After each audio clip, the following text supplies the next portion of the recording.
So, hi everyone. Welcome to our spectral indices for land and aquatic applications training. This is part 2, so we're going to concentrate today on aquatic applications. And as always, my name is Juan Torres Perez, and I am joined today by Amber McCollum, Brittany Baudry, and also Sativa Cruz. And all of us are with the NASA Ames Research Center in California. Now, here's just a little bit about the purpose of this training, and it's concentrated on providing an overview of some of the commonly used spectral indices for both aquatic and land applications. And our participants will see some examples of spectral index calculations with diverse sensors, including even Landsat 9 and Sentinel-2, and also with the harmonized Landsat Sentinel data sets. And we will also show some demos, short demos on using Google Earth Engine for both aquatic and land applications. Now, here's some of the general objectives for this training as a whole. Is obviously to recognize some of the commonly used spectral indices for land and aquatic environments.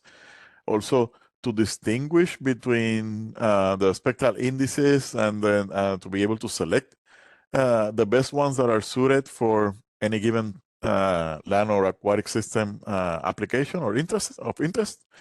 And also to learn a little bit how to compute spectral index calculations and over some of your areas of interest, and how to acquire some of the products that are already available for spectral indices for a variety of sources. Again, remember that this is an introductory webinar. So we have a prerequisite of the fundamentals of remote sensing, which is you can find on the ARCET webpage, or if you have an equivalent experience, that also counts. Now, again, this is part 2. Last week we had part 1, which was an overview of spectral indices. Today we're concentrating on aquatic applications. And we have 2 different times at 11 to 12, or also 3 to 4 p.m. Eastern time. Also remember that we will have one homework that will open on the last day, so next week, November 9th. And it's due 2 weeks after. The deadline is 2 weeks after, so weeks after November 23rd. And you can fill the homework and then submit the homework. And then if you attended all 3 parts and completed the homework, you will eventually receive a certificate of completion that will be sent to you. Obviously, as you know, ARCET webinars. In ARCET webinars, we have a lot of participants. So it will probably take at least a couple of months to get those certificates, but eventually you will get them. This is us. Brittany Baudry, who's one of our trainers. Amber, she's our team lead for the ecological conservation team, ARCET team. Myself, Juan, and also Sativa Cruz. She's one of our newest instructors or trainers for our eco conservation team. Okay, so specifically for part 2, today, the participants will be able to recognize some of the common indices for particularly for aquatic applications, and to distinguish some of the basic differences between those indices developed for aquatic systems, and also how to some differences between the indices that are developed for aquatic systems versus the ones that are developed for land applications. Also to recognize some of the main regions of the electromagnetic spectrum that are particularly useful for aquatic applications, and to review some of the recent examples of the use of some of these indices for coastal and ocean applications. And as I said, we will have a short demo on the use of Google Earth Engine for calculating some of these indices as well.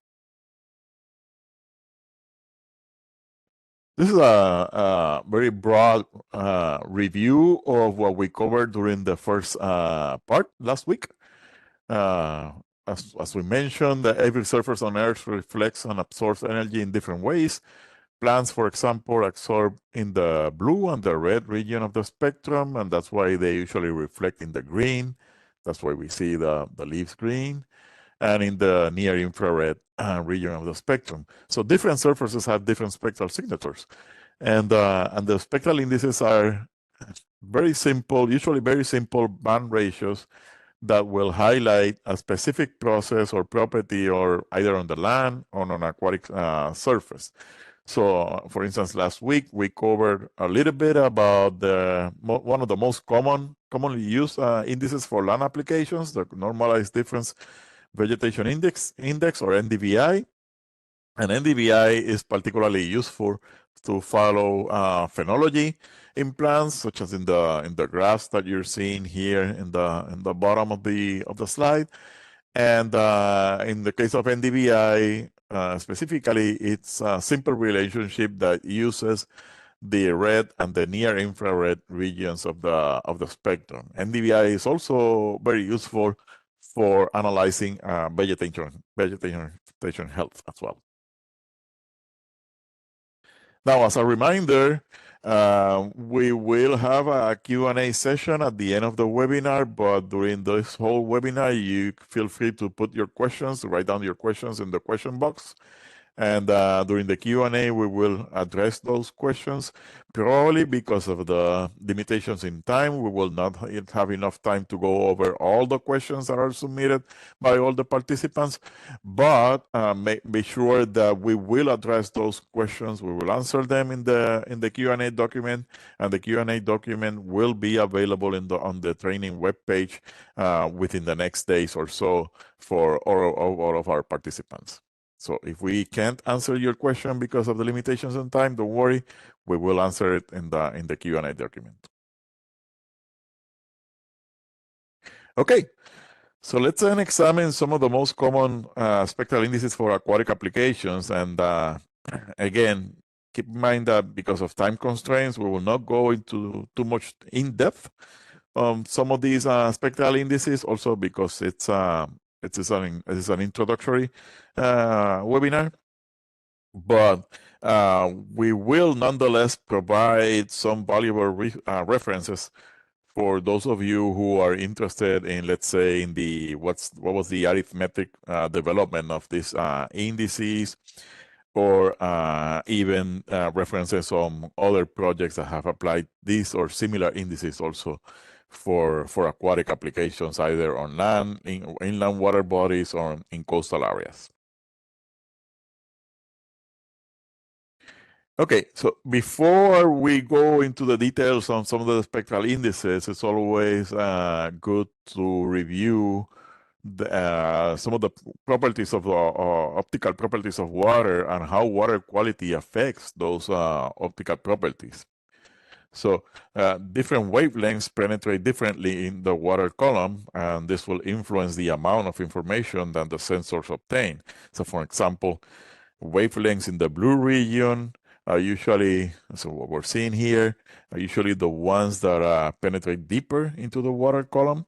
And obviously this is why we see the ocean, particularly in the open waters, blue or dark blue colored, whereas those longer wavelengths, like the reds, or even the near infrareds, they penetrate much less in the water column. So the signal received by the sensor, either in orbit or airborne, is not only affected by the penetration of light in the water column, but also is affected by the components of the atmosphere. And for example, some of the light is scattered by some of the particles in the atmosphere. It can also be absorbed by some of the particles, and this will eventually affect the signal that is received by the sensor, and eventually the quality of the image that you will be able to get. Now, let's keep in mind that when we talk about ocean color in this webinar, we are, for most times, referring to what is known as the remote sensing reflectance. And the remote sensing reflectance is a function of the inherent optical properties of the materials in the water.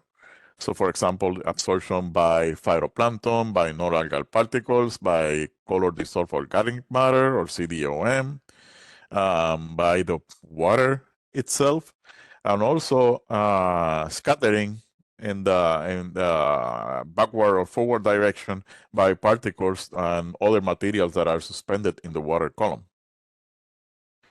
It also contains a correction factor denoted here by the letter C to relate what's known as the subsurface irradiance reflectance to what we know as radiance reflectance.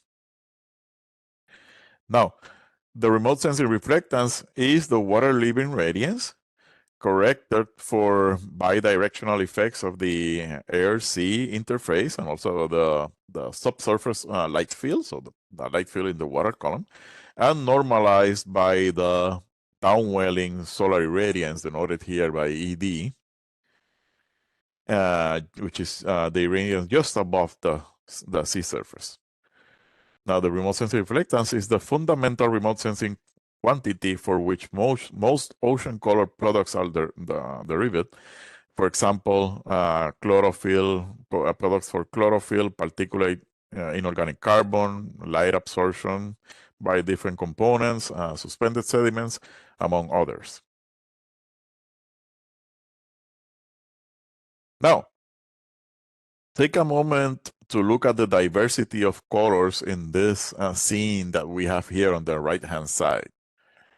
Now, the inherent optical properties of the material in the water give the water its characteristic color. So, inversely, it is possible to use the color of the water to see that we see from the imager, and infer what are the inherent optical properties of the water to then address some questions like, for example, what's the chlorophyll concentration, what is the clarity of the water or the turbidity of the water, how much sediments are suspended in the water column.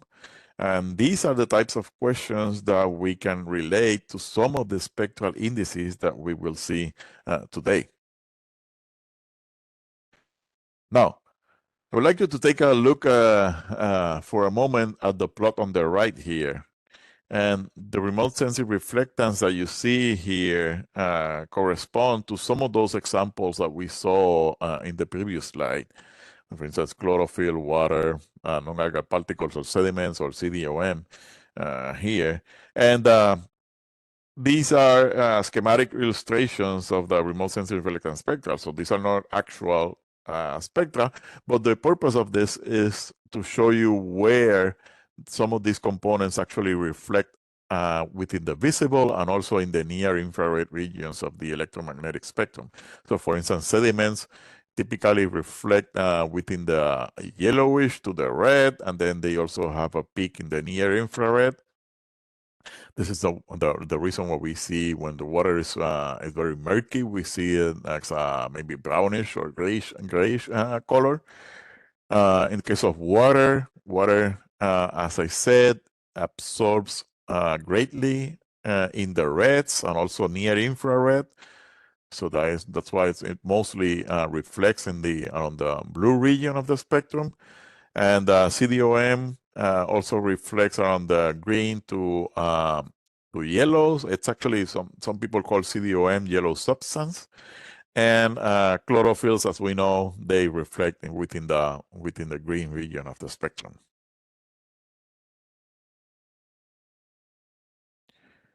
Now, in addition to suspended sediments and color dissolved organic matter or CDOM, what are some of the other water quality indicators that satellite can observe from our vehicle can be used to or can be even derived? Some of these include sea surface temperature. We mentioned chlorophyll, of course, salinity, the diffuse attenuation of light, what's called the KD, the vertical attenuation coefficient, or there's some other products that are in particular wavelengths, such as the KD490. So vertical attenuation coefficient at 490 nanometers.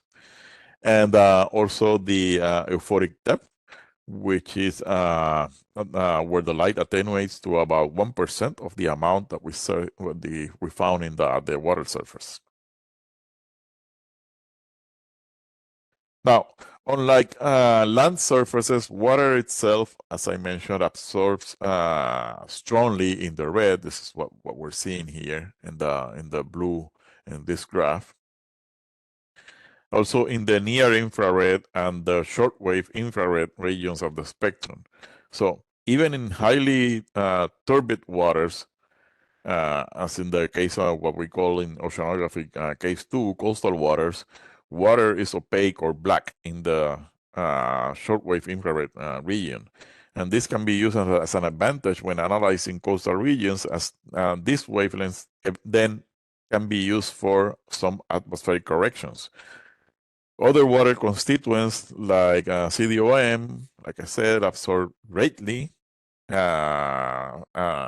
the blue region of the spectrum, and also they because of chlorophyll and other photosynthetic pigments absorb strongly in the blue and the red regions. They also have a higher reflectance in the green and also in the near infrared.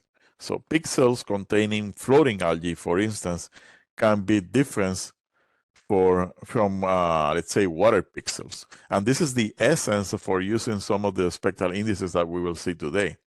Like for instance, the floating algae index, or FAI, to monitor the presence or absence of floating algae such as sargassum or kelps, also in coastal waters.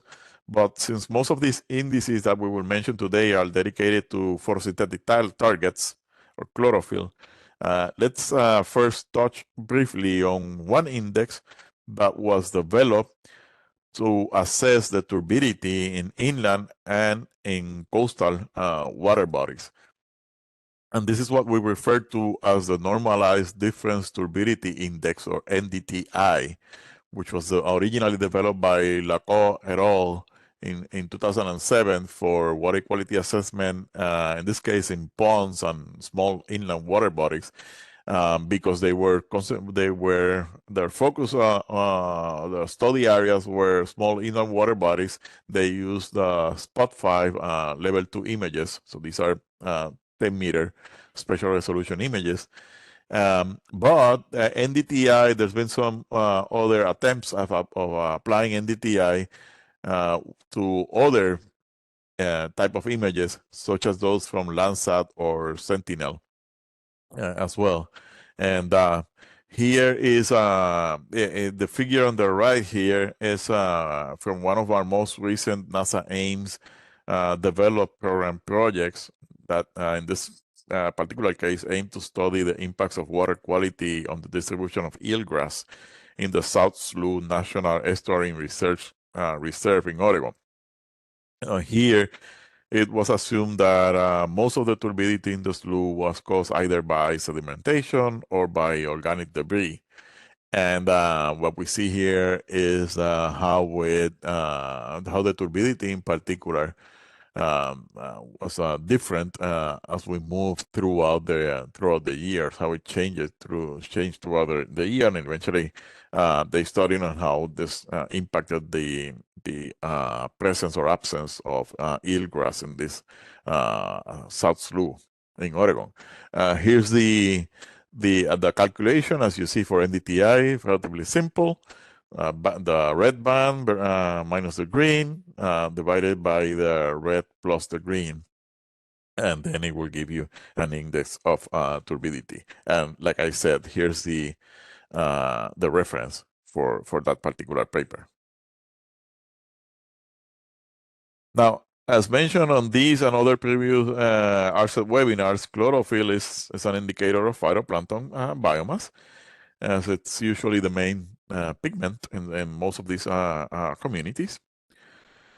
It can also be used indirectly to estimate nutrients in the water column, as typically, waters with high chlorophyll concentration are eutrophic, or they have a high concentration of nutrients, usually, especially nitrates or phosphates.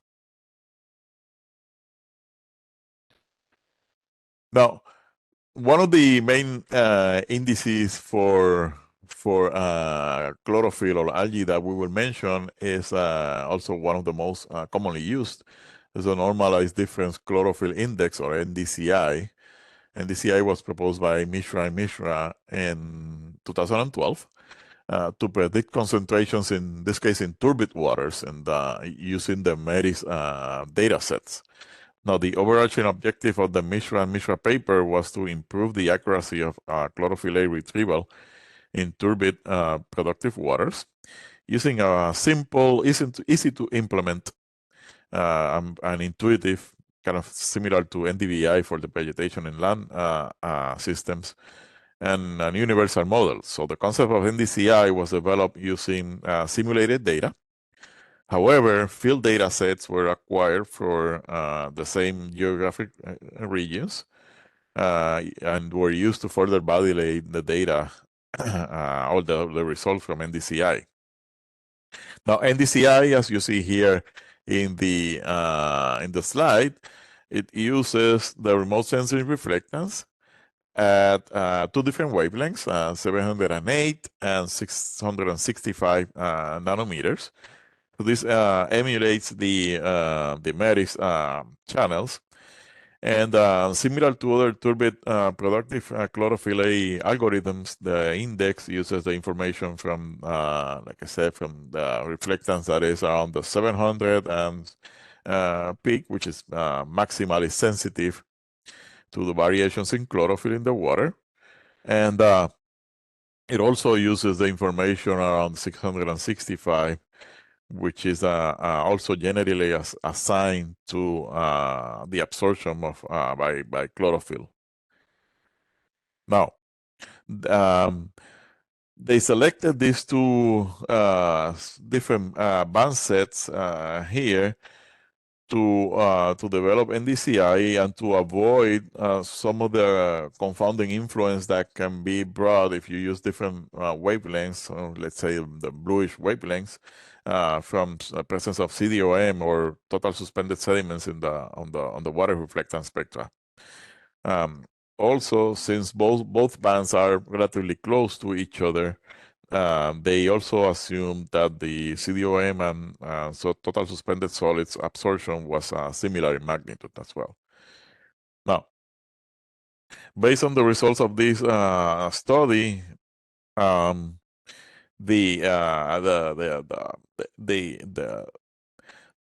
the combined range of CDOM and TSS absorptions at 665 and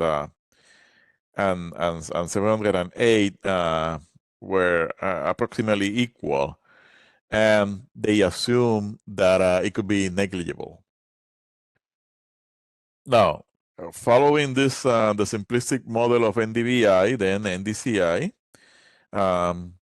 it can be used to have an idea of what is the concentration of chlorophyll at the water surface, and also to kind of try to predict the presence or absence of photosynthetic organisms in the water column. And again, here is the reference for the Mishra and Mishra paper.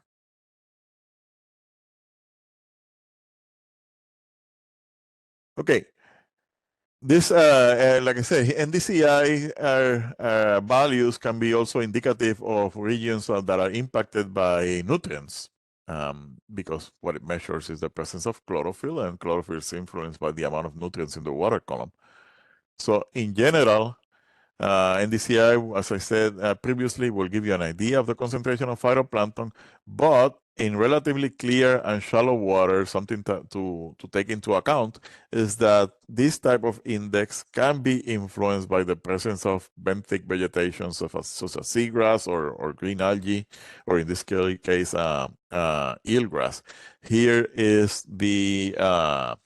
some of the results from the same NASA-developed project that I mentioned previously on the South Slough, where we see through time how chlorophyll behaved in the slough. But like I said, this is a particularly shallow area, So some of these results might or might not be influenced by also the presence of eelgrass in this case. These are areas that were, some of these areas were, centimeters or about a meter or less in depth.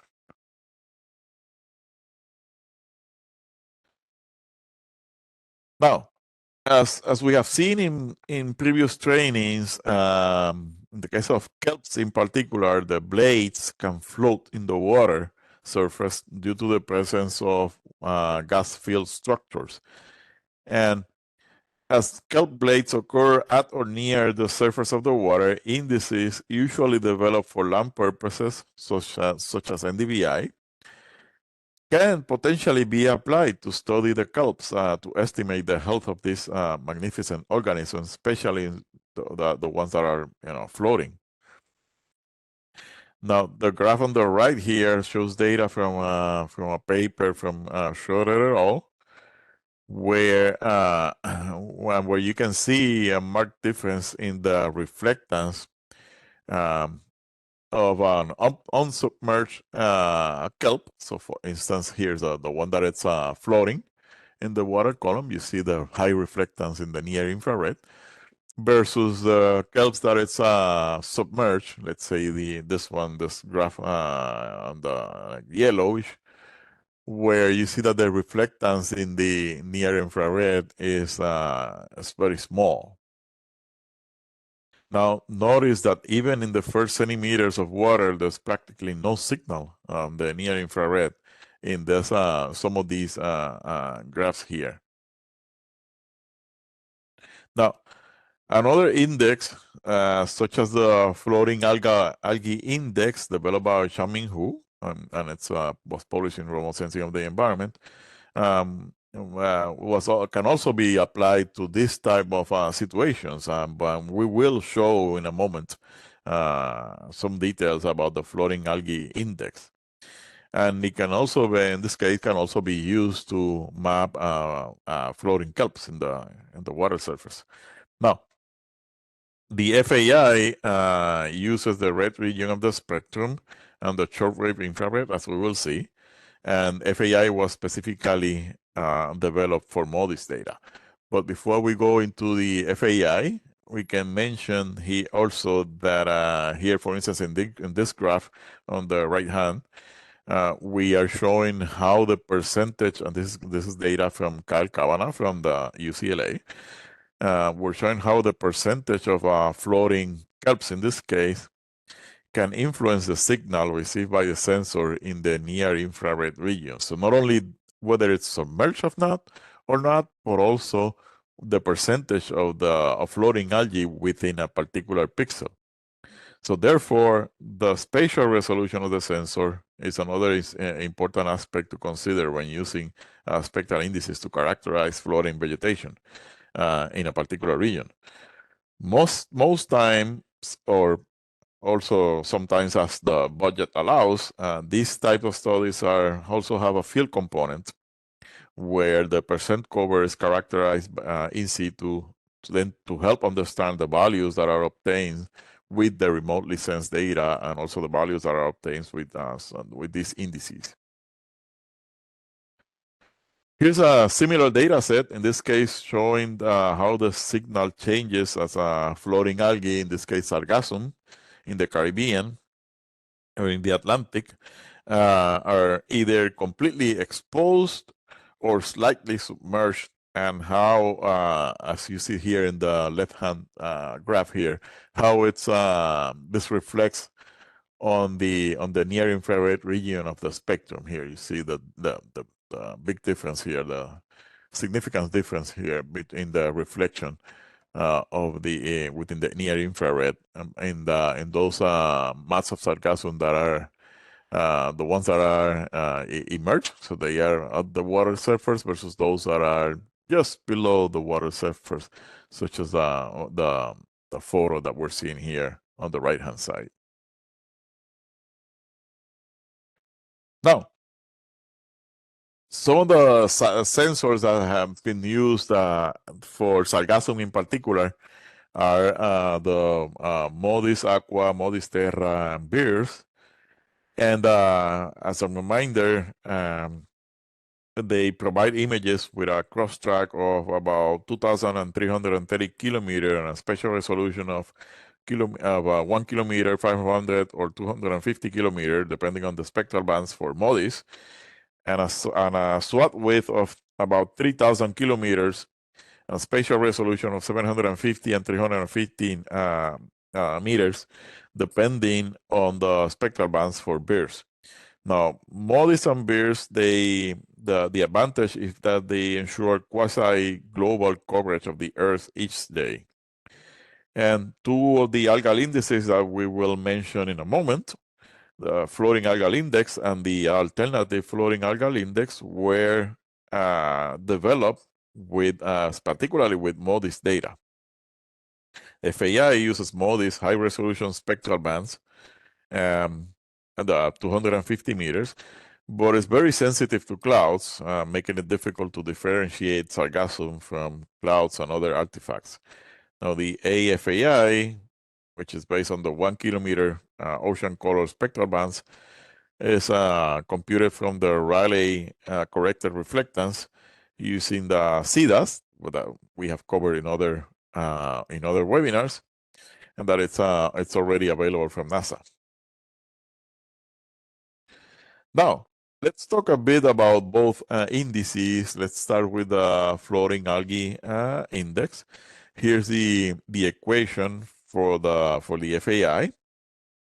Note that it uses the reflectance in the red, the near infrared, and also in the shortwave infrared region of the spectrum. And it's kind of similar to other indices or methods used for chlorophyll, such as you may be familiarized with what is known as the fluorescent line height, or FLH, proposed by Letelier and Abbott in 1996, or the MERIS maximum chlorophyll index proposed by Gower et al. in 2005. We will not cover those here today because of the lack of time, but the FAI basically uses a different combination of bands. Now, also note that for FAI, Changming Hu, who was a researcher, a colleague that developed this index, recommends using the 1240 nanometer SWIR band of MODIS instead of the 1640 or 2130 nanometer bands.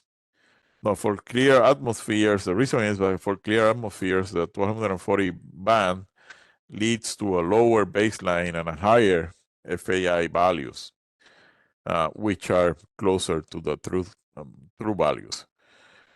Also, the 1640 and 2130 nanometer bands have lower sensitives, therefore they have a higher noise.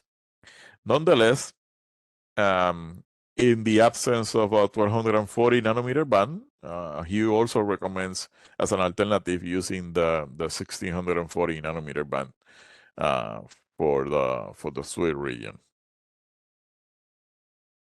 Now, here's an example of the application of the FAI to detect sargassum with MODIS aqua data. In this case, we can see clearly how the sargassum mats are shown in the image of the left here, and how even with this multispectral data set, we can see the big difference in the remote sensing reflectance, especially in the near infrared region of the spectrum here.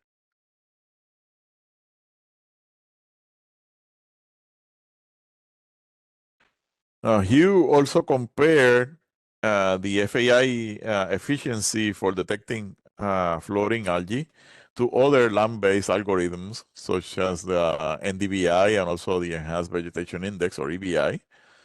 And what Changming found was that in this case, FAI values appear to be more stable, meaning that the standard deviation was smaller than those of NDVI and EVI over algae and also over water pixels. Now, here's data provided by some of our colleagues from the University of Puerto Rico, the Bioptical Oceanography Lab, where they applied the FAI to detect sargassum mats in the southwest Puerto Rico at a much higher spatial resolution, in this case using Sentinel data at 10-meter pixel size. They applied a landmask, which is what you're seeing here in black. And the zoom image on the right here shows a chronic accumulation of sargassum close or to the shoreline here. Now, the UPR colleagues, in particular Drs. Roy Armstrong and William Hernandez, they're using FAI in combination with time-lapse photography to monitor the accumulation of sargassum floating mats each year and how this impacts the marine life at the La Palguera Natural Reserve in southwest Puerto Rico.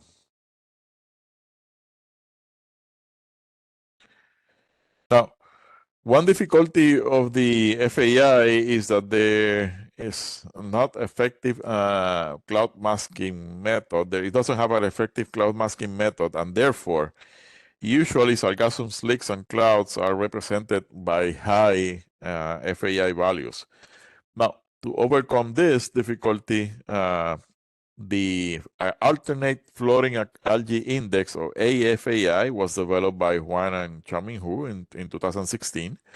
And the AFAI includes cloud masking through different band combinations. Here, 3 spectral bands, the red, 667 nanometers, near infrared, and 748 nanometers, and the SWIR, in this case at 869 nanometers, were used. But also note that although 869 nanometers is within the near infrared spectral range, for simplicity and consistency, this is still termed SWIR or shortwave infrared by the authors. Now, another important aspect is that while the AFAI has a lower spatial resolution, it was meant for 1 kilometer pixels, compared to the 250 pixels of FAI. The 1 kilometer bands used for AFAI has a much higher signal to noise ratios. With the cloud masking addition, it makes the resulting imagery simple to interpret by anyone with little to no remote sensing experience. Now, here's an application of the AFAI to a large portion of the Caribbean. And we can see clearly the arrival of sargassum here in the image here on the lower part of the image, and also towards the southern Caribbean Sea here in the just south of Puerto Rico. And I'm also showing here I want to mention that I'm showing here the website, the link to the website for the Sargassum Watch system, where you may obtain regular updates on the presence and absence of sargassum. You can subscribe to this website, get into their mailing list. You will even get monthly reports on the presence or absence of sargassum through the Caribbean and also the Gulf of Mexico and the Atlantic. Here is the website for the Sargassum watch system.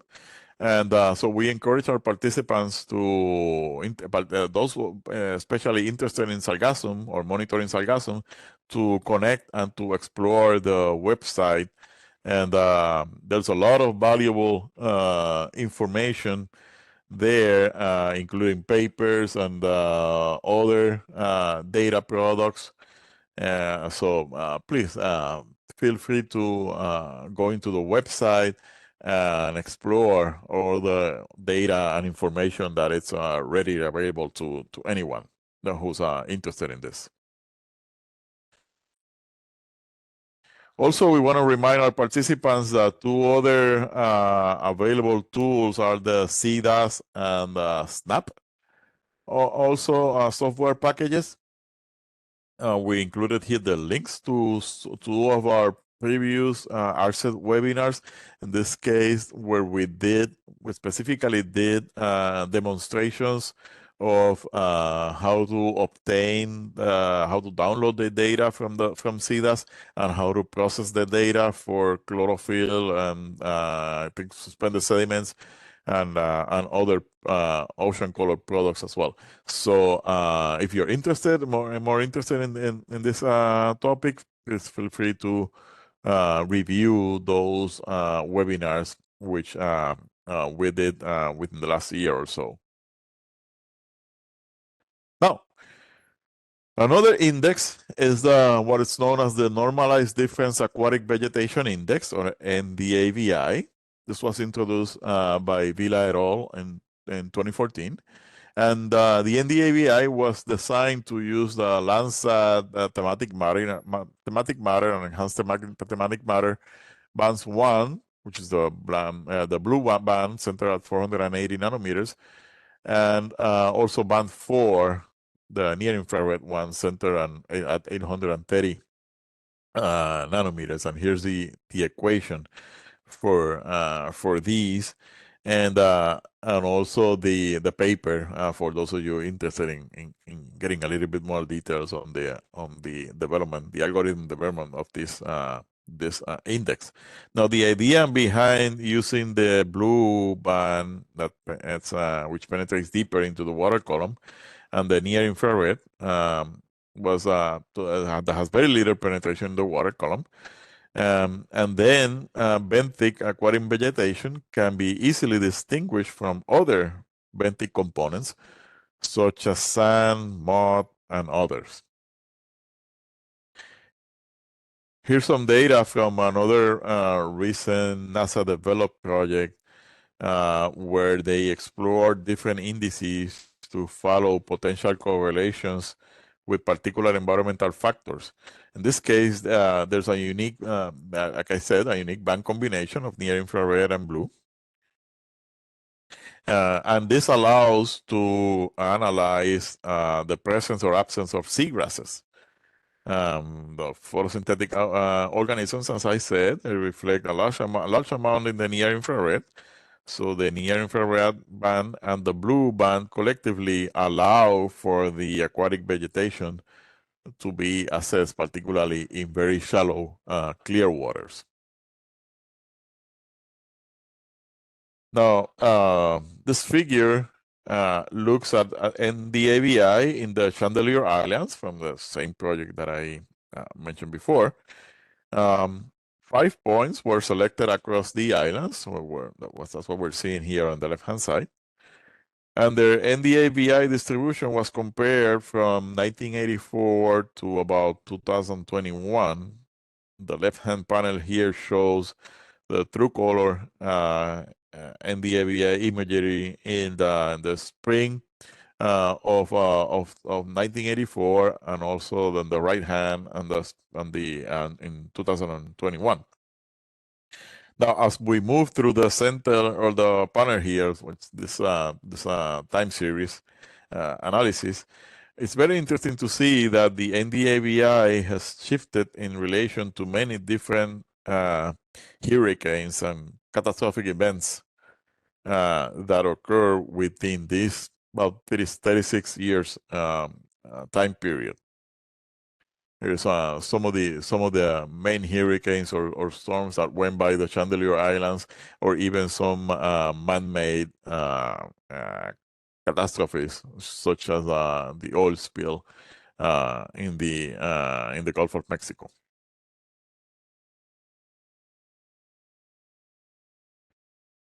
Now, these images here show the NDAVI in the summer months of, in particular, especially in 2000 to 2020, and the highest values of the index are shown in green, and these occur very close to the very close to the islands each year. So the images also exhibit the changes in land cover seen in the previous figure. The lowland cover in the 2010 image after Hurricane Katrina, but before the sunburn placement is particularly striking. Now, these images suggest that the decrease in NDAVI trends correspond to the loss of seagrasses in immediate proximity to the islands, when that land area disappears. Now, interestingly, some regions relatively far from the island have high NDAVI values. This is what we're seeing out here, especially in the right-hand figure. And so these regions, we know that they don't contain seagrasses, and so because seagrasses tend to occur in shallow areas. So these might be artifacts related to the calculation of the NDAVI.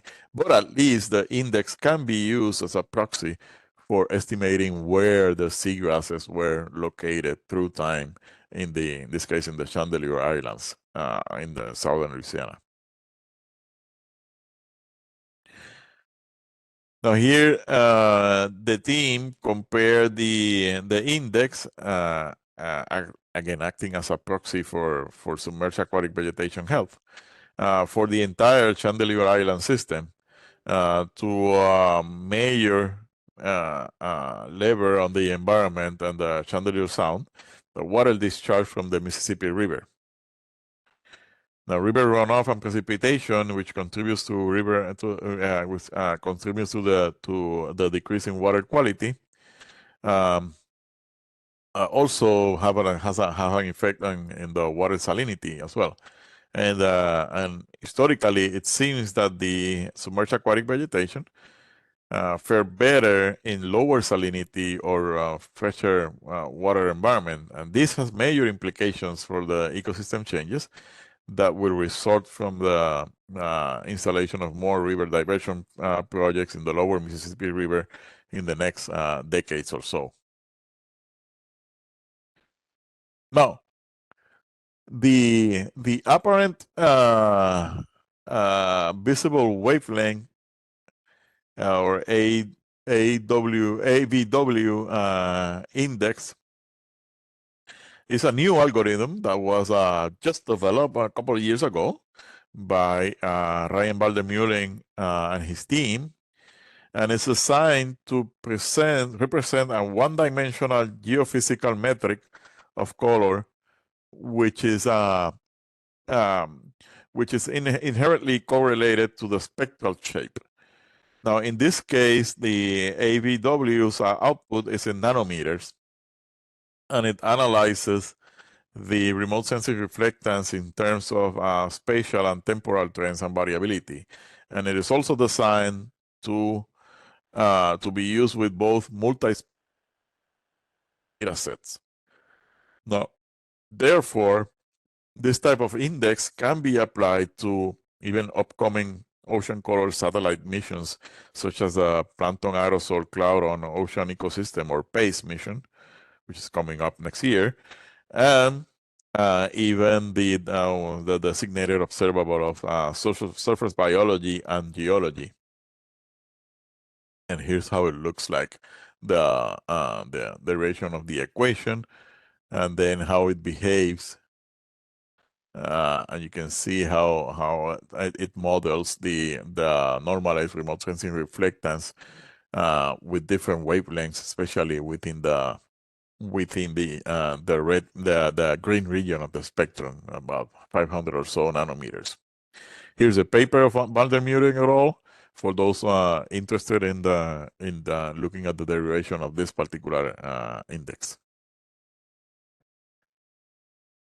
Now, since the AVW uses the full spectral information in the visible range, although it can also use other wavelengths, such as parts of the ultraviolet or even the near infrared. And as opposed to some of those already described indices, AVW becomes relatively intuitive and easy to visualize when describing these types of water. See here how the graph on the right hand side corresponds to the images, to the processed images from HYCO in this case. So this is hyperspectral data, and how it behaves as it moves throughout the images.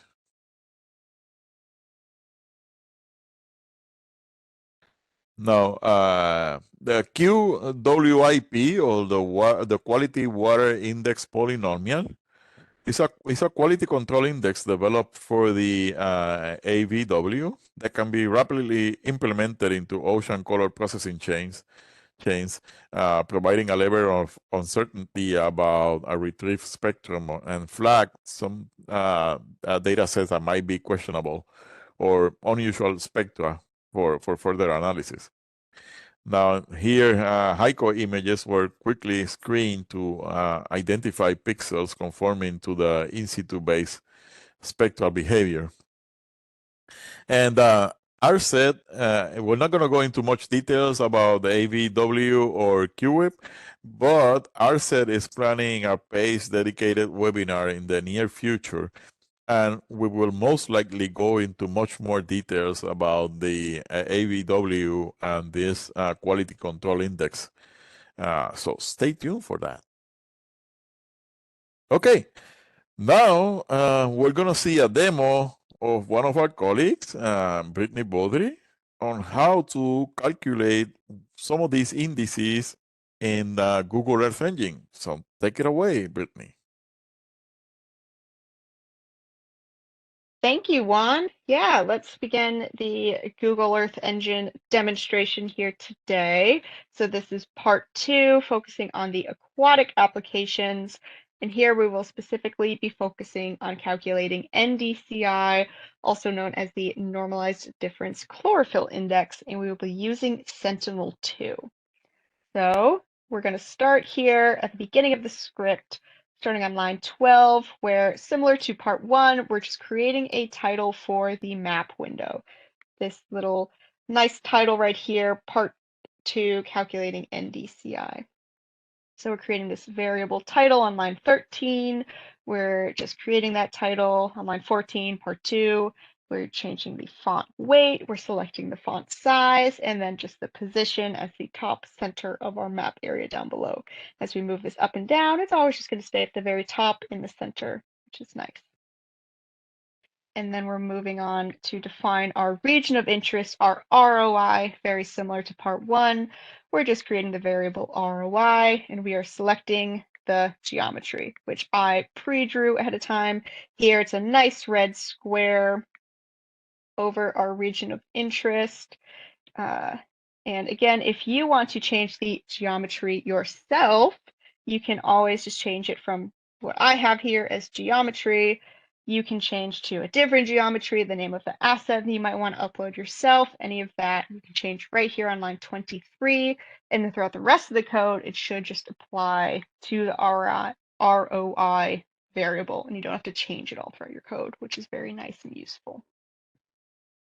Right, and then here on line 25, we are setting the ROI as our map center and setting the level of zoom to 10. So right when we hit run on the code, it's just going to zoom right to this area instead of starting from a worldwide view. We're just zooming in right here. So let's get to the fun part in part 1, which is defining our study area and applying a cloud mask to Sentinel-2 data. So you might remember this section from part 1 when we worked with Sentinel-2. We're just creating that same cloud mask that we did last time. We're using the function mask S2 clouds. We're just selecting the QA60 band, and we are selecting the clouds in cirrus bit masks, and we are setting them to 0. Again, we're just indicating clear conditions in all of the pixels that we're working with. We want nice cloud-free imagery for all of our calculations and visualizations that we're going to be working with. And so that is our function here, mask S2 clouds. And then here on 52, we are applying that cloud mask to the Sentinel-2 collection with our variable var S2. And I'm just going to copy sort of this identification here. I'm going to paste it up here. It's the Sentinel-2. That's what we're working with today. And you can read all about it in the description. And here are the bands again. Of course, we're going to be referring back to these bands as we start talking about calculating the NDCI. And you can also always look at the image properties and anything else that you might want to learn about Sentinel-2. And here we are filtering by date. So the date that we're using today is September in 2021. I picked this date because there's an algal bloom over the place that we're looking at. And then we are filtering by the bounds, which is our region of interest, our ROI.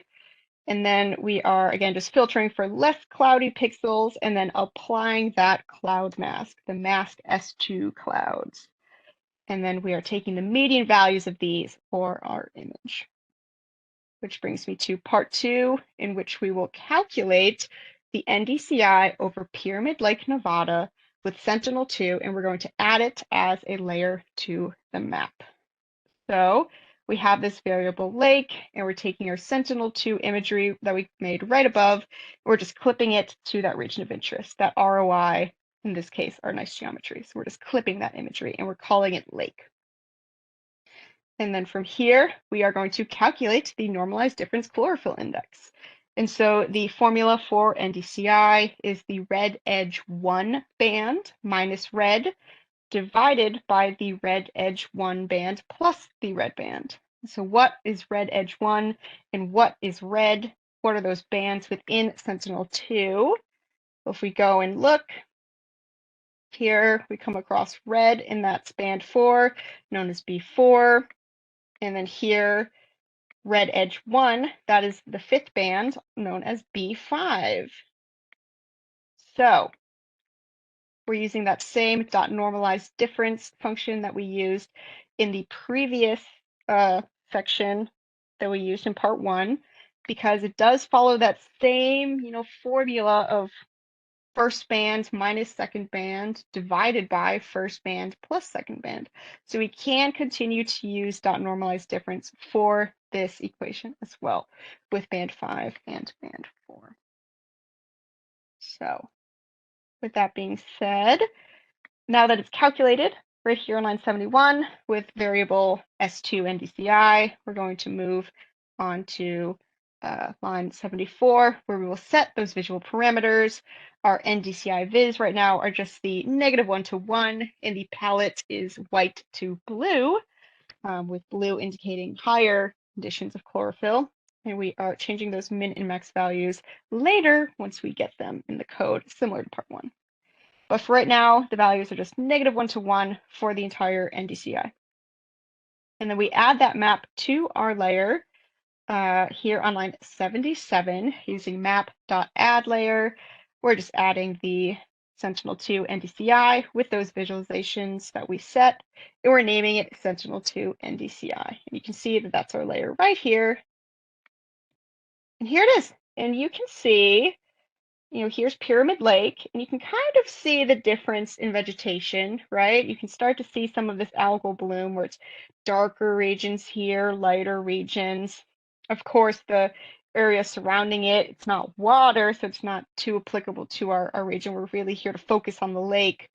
But again, it's a little hard to tell. Things are very, very standard blue, a very uniform blue. And it's because we are using -1 and 1 in our visual parameters. So here we're going to look at what the actual minimum and maximum values are in the data set itself.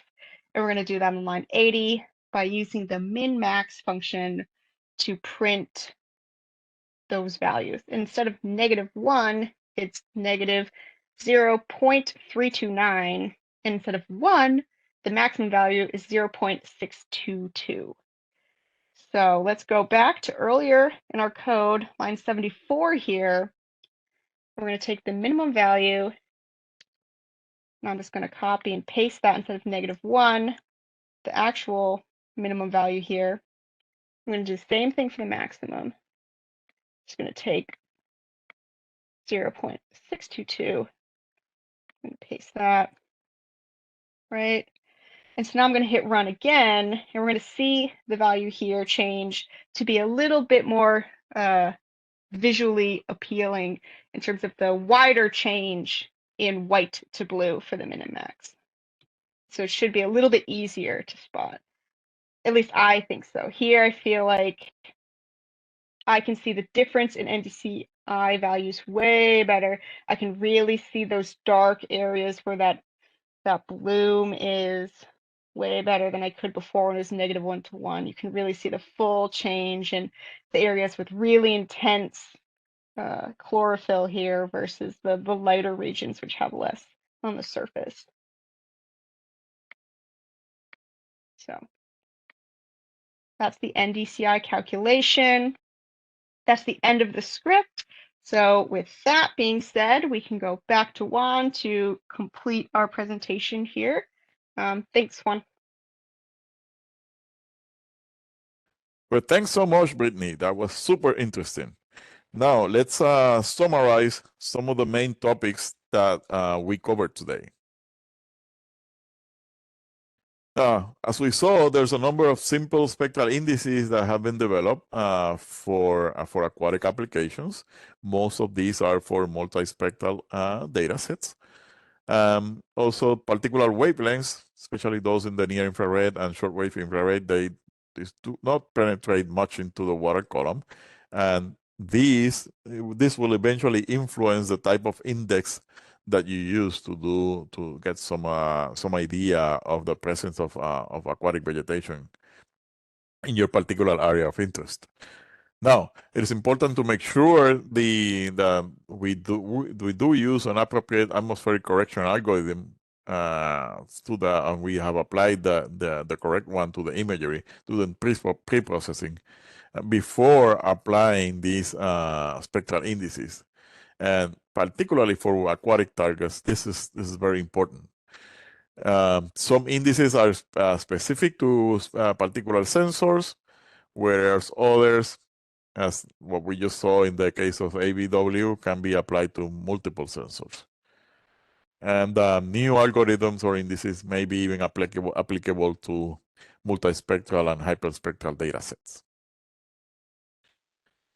Okay, so next week we will have the final part of this three-part webinar series. This next week we will concentrate on land-based spectral indices, such as the Enhanced Vegetation Index, or EVI, the Soil Adjusted Vegetation Index, or SAVI, and also the Normalized Burn Ratio, or NBR. And similarly to today, we will have short demos on how to apply some of these indices in Google Earth Engine. Then, as a reminder, there's one homework that will be available on November 9th, and you can access it through the webinar's webpage, which is shown here on the slide. And the answers will be you can submit the answers via Google Forms. It's very simple homework. The important thing is to submit those on or before November 23rd, which is the deadline for those. And like I mentioned at the beginning of the webinar, if you attended all 3 sessions and completed the homework, eventually you will receive your certificate of completion. Again, here's the contact info for Amber, our team lead, myself, Brittany, and Sativa. Feel free to send us an email if you have any further questions or any questions that might come up after the webinar. Or so feel free to send us an email. Also, I'd like to remind you to visit the ARCET website, where you can find not only the upcoming webinars, but also you can search on previous webinars, past webinars, and have all the materials available to you for your benefit. Follow us also on Twitter. There's an ARCET YouTube channel as well. And for those interested in other capacity building programs, we encourage you to visit the websites of our 2 sister programs, Develop, which is a capacity building program for undergrad and grad students, and also Servir, which deals more with our international collaborations. So with that, thank you very much again for joining us today, and let's go into the Q&A. Okay, let's see if we can share the Q&A there. Just want to make sure that the people can hear me. If Brittany, if you can confirm that. Yes, I can. Okay, perfect. All right. Again, thanks to everyone for joining us today. We're gonna go into some of the questions that we have received over the over this past hour. But again, if by any chance, I mean, we did receive quite a number of questions. I'm pretty sure that we're not gonna be covering most of them, at least now live, but we will answer them in the final Q&A document that, as always, our participants will have access to it. So let's go into the first one. I think the first one is probably for you, Brittany. How can we plot a time series illustrating the trend, seasonality, and anomalies for NDVI and a trend analysis of NDVI using Earth Engine?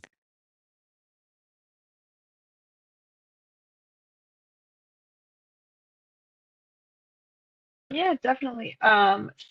So there's absolutely a way to do that within Google Earth Engine, at least both the JavaScript and the Python version. We were using the JavaScript version today, and I included a training and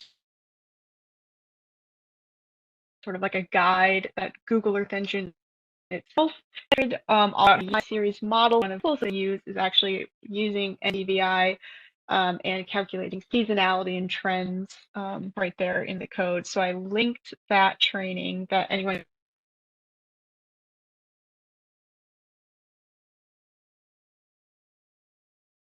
I think we just lost you there at the end. But yeah, here's some links to our previous Earth Engine training that we did some time ago, and there's a lot of information there that refers to NDVI in particular. Okay, question 2 is about salinity, and we do get this question quite often in our coastal or water related trainings, if there are sensors that can be used, or obviously, as the person explains in the question, there's the optical sensors, they do not measure salinity. So unfortunately, there are not that many that can retrieve this parameter. I included there a paper was from around 2010 or so from Victor Cremas on the remote sensing of sea surface salinity, and Victor explains specifically on the use of microwaves radiometers. These are airborne-based microwave radiometers for measuring salinity.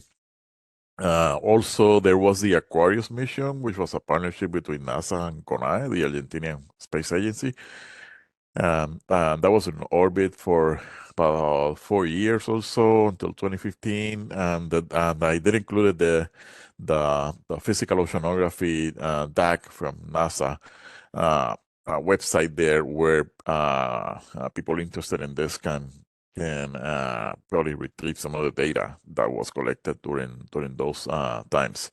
I'm not sure if it covered the whole globe or if it was specific for some regions, but I would encourage our participants to take a look at this. There's one about the different explaining the differences between remote sensing reflectance, water leaving reflectance, probably water leaving radiance, maybe what the person is referring to, but normalized water leaving reflectance, and the person says that he or she found the equations on how they are derived, but they're too complicated, and if we can explain the differences. So in broad terms, usually the remote sensor reflectance is used for most of these calculations. Water leaving radiance is used to calculate the remote sensor reflectance. And under normalized water leaving reflectance is a reflectance corrected for atmospheric effects. And this is usually done in the field. We usually do this in the field by using spectral radiometers, where you collect spectral data from the water, and also spectral data from what's called a spectral diffuse surface panel that has a uniform surface, usually around, it depends on the percent of white, but usually what we prefer to use is the really bright ones, about 98% white. And then you do calculations to normalize the for this. What I would recommend to definitely to our participant who put this question into the Q&A chat is to refer to me one of the best references out there on anything related to aquatic optics, which is the Curtis Mobley Ocean Optics webbook, which I included the link here in the Q&A document. Mobley goes into all the different details about each of these different parameters, how they are calculated, why, and the geometry that is used. So yeah, all of that. So please refer to Mobley's book. I'm constantly referring to Mobley's book whenever I have the need. Question 4 is about NDTI. Is it applicable on a global scale? And there's another question that also I think I also saw in the after this, also related to NDTI and the applicability on global scales, or is it just for the region? So NDTI was originally developed by Lacoderol for small ponds, actually, or inland waters, aquatic bodies. Especially in their case, they use spot data, 10 meters data, so high spatial resolution data. We developed with the project that I mentioned during the presentation. We applied the similar NDTI but using Landsat and Sentinel data sets just to see if we could detect turbidity in some of these water bodies in this case in the western region of the U.S. The applicability, I will say, for global data will depend on the specific bands of the sensor. And as always, if the pixel is too coarse or if it's close to land masses, then it might be influenced by land features. So those make sure that those pixels are not taken into account when you do the analysis. Number 5, what causes the turbidity in ponds and lakes? And I would say ponds, lakes, rivers, coastal waters, same applicability. Usually these inland water bodies or even coastal water bodies, in the case of coastal areas, are affected mostly by watershed-related issues, such as eutrophication and sedimentation, most likely as a result of land uses, changes in land use and land cover. And we've done several RSET trainings on coastal ecosystems and also on water quality, and there's a lot of details that we cover specifically on parameters such as turbidity, chlorophyll, and others, and how these are affected by different either climatic or anthropogenic conditions. Okay, number 6. What sensors allow me to know for the temperature and salinity of the water? Again, for salinity, as I said, we already covered some of this in question 2 above. For temperatures, and there's several satellite missions that have been assessing temperature, specifically if you're referring to sea surface temperature, for many years. Included there the link for MODIS. That shows, particularly that link is for all the different products available for MODIS, land-based or water-based products. Similarly, we included the link here for BIRS, and also a recent paper from, I think it was last year, 2022, on the use of Landsat data for sea surface temperature. That the participants can refer to in this really up-to-date data sets.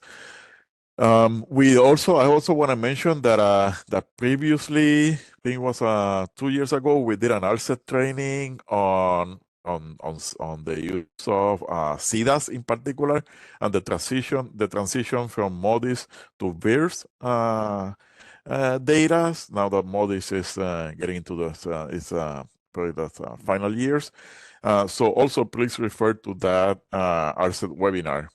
And that one specifically on the use of CDAS, on how for CDAS with MODIS and BIRS data, and to calculate different parameters. I think we included temperature there as well. I know that we covered I think turbidity and chlorophyll, maybe temperature, but it's the same methodology. Okay. Is the NDCI useful to predict accurate concentration? Concentrations is more of a ranger than a precise estimator.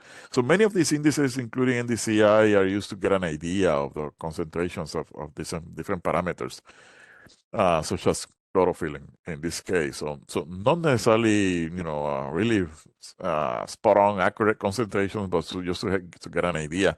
Yet these results can be correlated with, or are usually correlated with in situ based data or concentrations that are calculated with other more robust algorithms to have a much better idea of the efficiency of the index to calculate some of these parameters.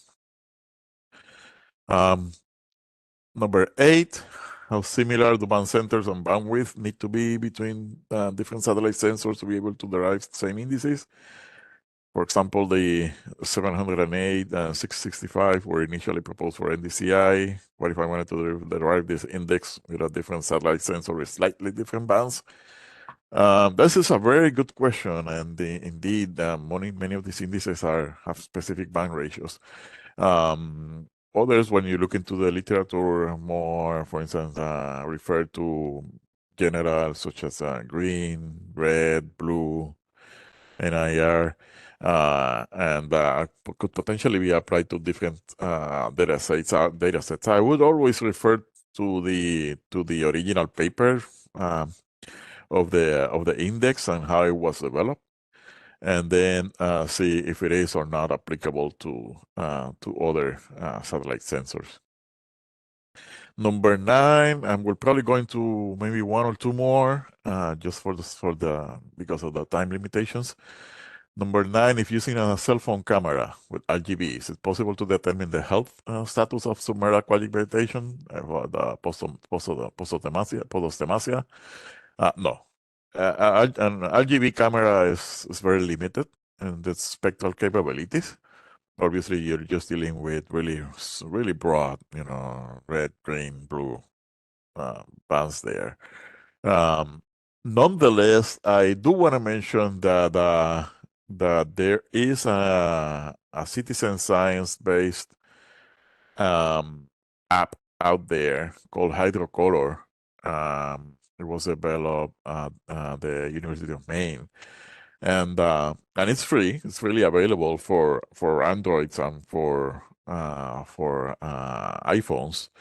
And we included the link here. Hydrocolor, what it does is that it uses, so again, it's for citizen science, so it's not super accurate, but it will give you an idea on not on the health of the submerged aquatic vegetation, but on some parameters like turbidity or chlorophyll in the water. What it will do is that you will need what's called an 18% photographer's card, gray card, that you can buy through maybe Amazon or some other site, and then you with your phone, you take a photo at a specific angle. And the app comes with a compass and also another feature to let you know the specific angle where you need to point your cell phone at. You take a photo of the water, the sky, and also of this reflectance panel or reflectance card. 18%, and then it calculates some of those water quality parameters. Yeah, it's pretty nice, particularly for citizen science. Okay, number 10, does seasonality, winter, summer, affect the detection of turbidity and chlorophyll? Of course, and probably most aquatic-based parameters. Seasonality will affect the presence and also the presence and the detection of these.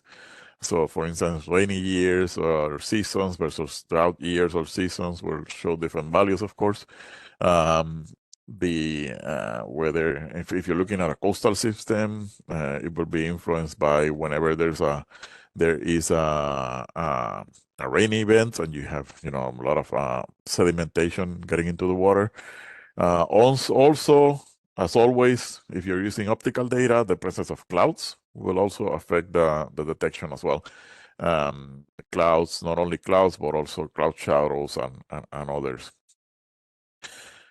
Okay, will NDCI work for waters that are not turbid? And probably will stay with this one. That's the last one for now. Yes, it can work. Now the researcher will have to be careful in terms of being sure that there's no influence of the bottom reflectance or the submerged aquatic vegetation in the water. If you're dealing with waters that are relatively clear, let's say in coastal waters, kind of like coral reefs, seagrass type of waters, those are usually very clear, and you will have an influence of the bottom reflectance there. So most likely, when you do the calculations of the NDCI, what you will be getting an artifact there that is created by the presence of some of these benthic features in some of those sites. So something to consider when using NDCI specifically for waters that are not that turbid. Okay, so we'll stay here just again because of the limitations of time, but we will make sure that we will go over this Q&A document and answer all of these. And then you will have access to specifically to the final document. Stay tuned again for next week for the part 3 of this webinar series, and as always, feel free to send us an email if there's anything in particular about this webinar that you'd like to know. So thanks again, and stay tuned for part 3. Take care.